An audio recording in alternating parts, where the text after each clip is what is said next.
Hello and welcome to this review of my Pilot Metal Falcon fountain pen.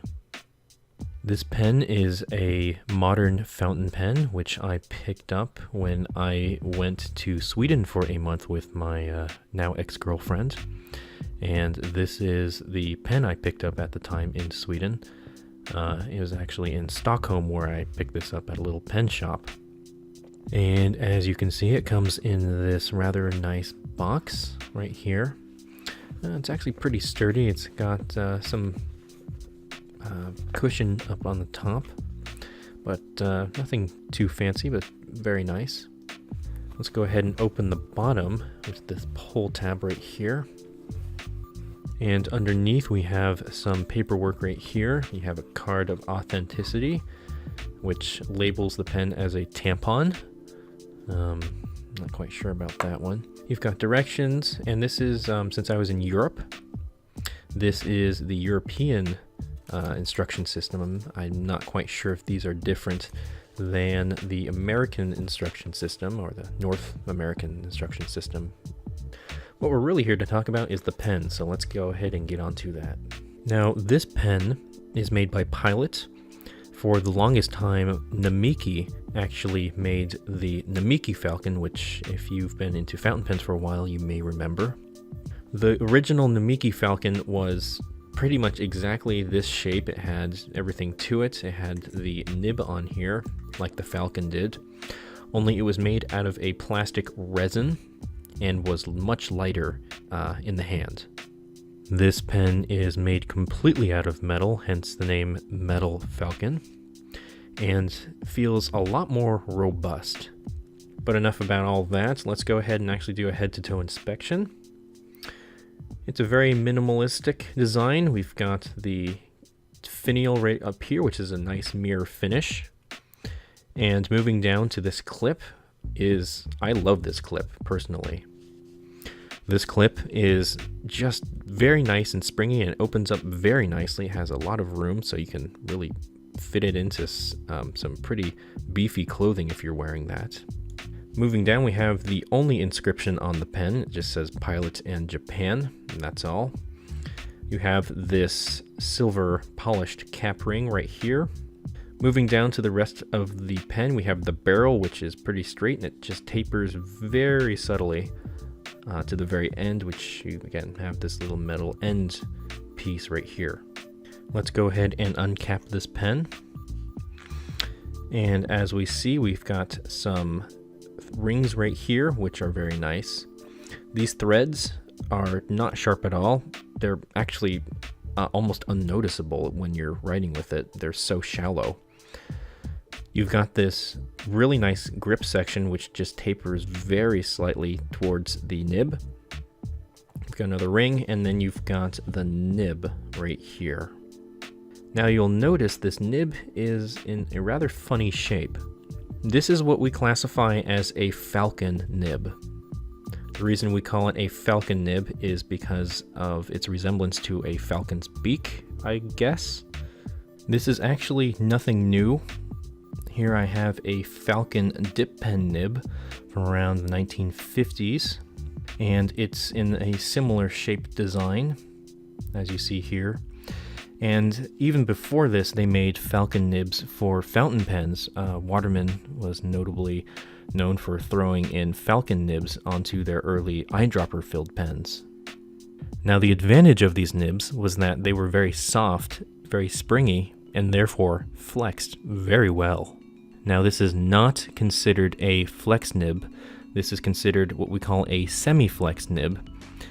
Something like a Waterman No. 2 nib, vintage one, as you see on the left, is more in line with a true flex nib. That said, the Pilot Falcon does flex quite a bit for a modern fountain pen. Now, I got the Falcon with a extra fine nib right here. It does open up quite a bit, however, it isn't perfect. One thing that you will see in the writing sample is that it railroads quite a lot. In fact, while I'm on it, let's go ahead and do some writing with it. I have the pen inked up with Mont Blanc Midnight Blue. So here we go.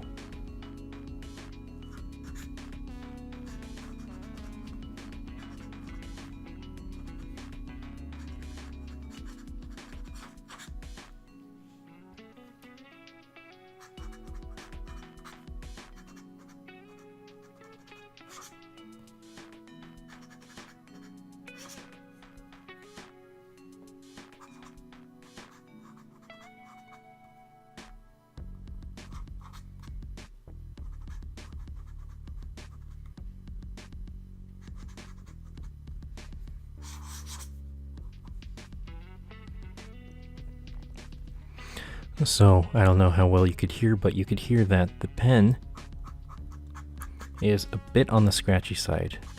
And when I say a bit, I mean a lot. If I turn it upside down, it becomes suddenly very smooth.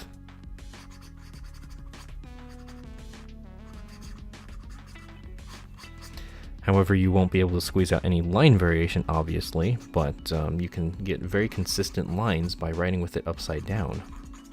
This is actually by far the best upside down writing pen that I have in my collection so far. Now let's go ahead and test out the wetness. It's actually going to be a little bit on the drier side if I don't push down. So you can see not too much, just a little wet. If we start flexing it, that's where the real magic starts to happen. And you can already see some railroading there if I slow it down.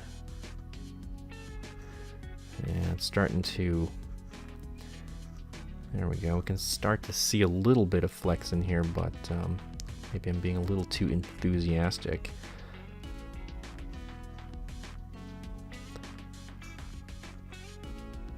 And this is why we classify this as a semiflex nib, because it doesn't really flex as well as a true flex nib.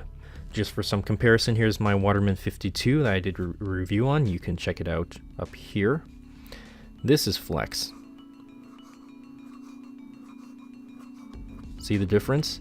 Much more line variation than this right up here.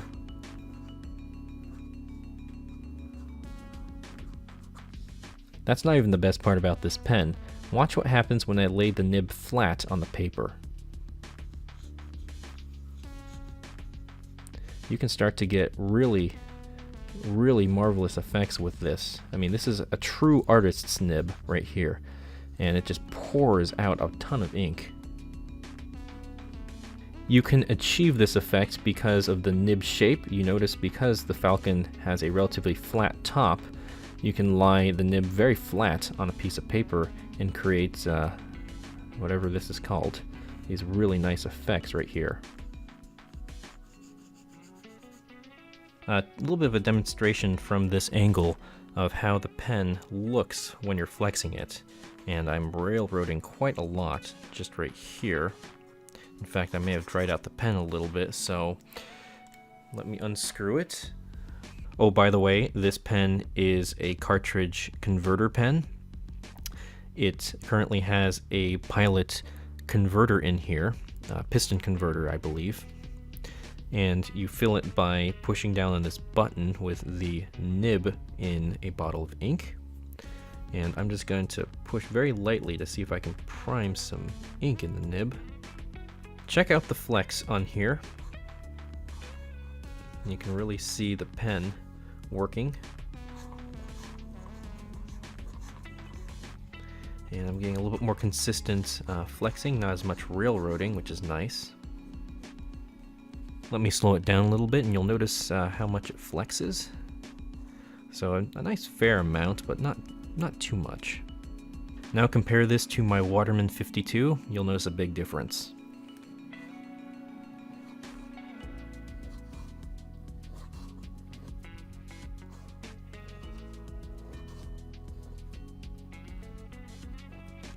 Now you can see the nib is flexing in a completely different manner, but it is really pouring out a ton of ink. And just to illustrate this better, let me actually have the nib facing towards you so that you can see it. You can see how much the tines are really opening up.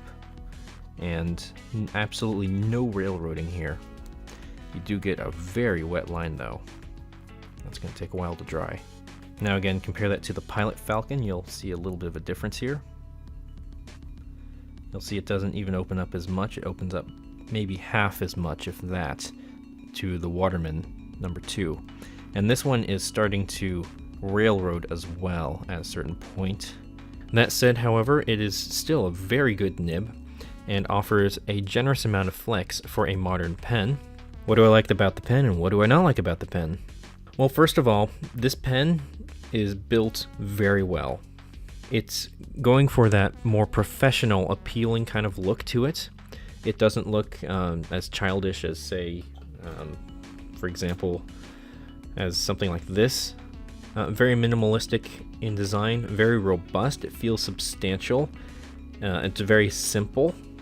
The cap secures very nicely when posted. It doesn't wobble about or anything like that. The pen does become top heavy when you post it. However, all the weight is concentrated into this little crevice between your thumb and index finger when holding the pen properly for writing. So that's everything I like about the pen now. Stuff I don't like about the pen. It writes on the drier side, and this is going to be the case for most modern fountain pens. Modern fountain pens are built to be reliable. They're built more as luxury items and not usually typically practical items. Now, don't get me wrong, I'm really overgeneralizing modern fountain pens when I say that. Heat from your hand, altitude, pressure changes may make this particular pen leak, and most vintage pens leak. None of those variables will make this pen leak, however, at least to the extent of a vintage pen. But anyway, getting back on track, this nib I wish was a little bit wetter, and you can send this pen off to nib meisters to get it wetted up or softened up so you can actually do some pretty interesting things artistically with this pen. But other than that, there's no major design flaws. It's built very nicely. It feels substantial, it feels robust. Overall, just a nice workhorse pen to have. And that's going to do it for today's video. Thank you all very much for tuning in. Go ahead and leave a like if you like this video. And if you want to see more, go ahead and subscribe. And coming up now is a close-up of the pen nib in this case because, well, the body's not too interesting. So I'll see you in the next video.